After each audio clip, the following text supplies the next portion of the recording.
হলো এরকম রিলস গুলো, শর্ট প্ল্যাটফর্ম গুলো।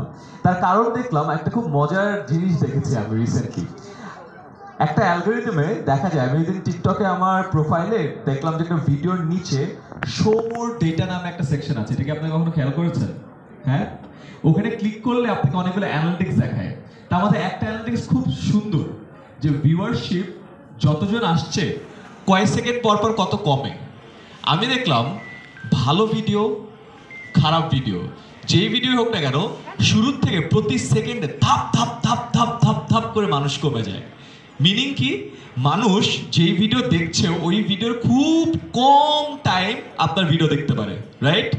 তার মানে লম্বা ফরম্যাটের থেকে শর্টার ফরম্যাট তো এখন বেশি চলছে।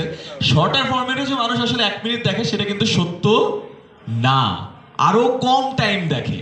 সো শুরুর পার্টটা ইজ ভেরি ইম্পর্টেন্ট। সো আপনাদেরকে আজকে একটা ফ্রেমওয়ার্ক বলতে চাই, যে ফ্রেমওয়ার্কটা নিয়ে আমাদের 10 মিনিট স্কুলে আমি অনেক কাজ করছি। এটাকে বলা হলো TTH। কি কি এইচ? TTH। টি তে হয় হলো টাইটেল, নেক্সট টি তে হয় হলো থাম্বনেল, আর এইচ এ হয় হলো হুক। চিন্তা করে দেখেন, টাইটেল আর থাম্বনেল দেখেই তো আপনার ভিডিওতে আমরা ক্লিক করি, রাইট? রাইট?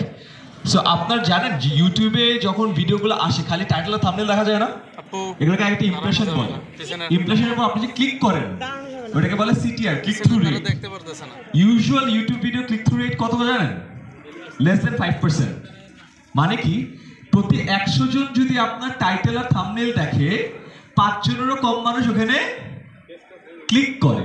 তার মানে চিন্তা করেন, আপনার ভিডিও যে 100 জনের সামনে গেল, 95 জন ওটা রিজেক্ট করলো। কিসের উপর বেস করে? টাইটেল আর থাম্বনেল। তাহলে চিন্তা করে দেখছেন টাইটেল আর থাম্বনেল কত ইম্পর্টেন্ট।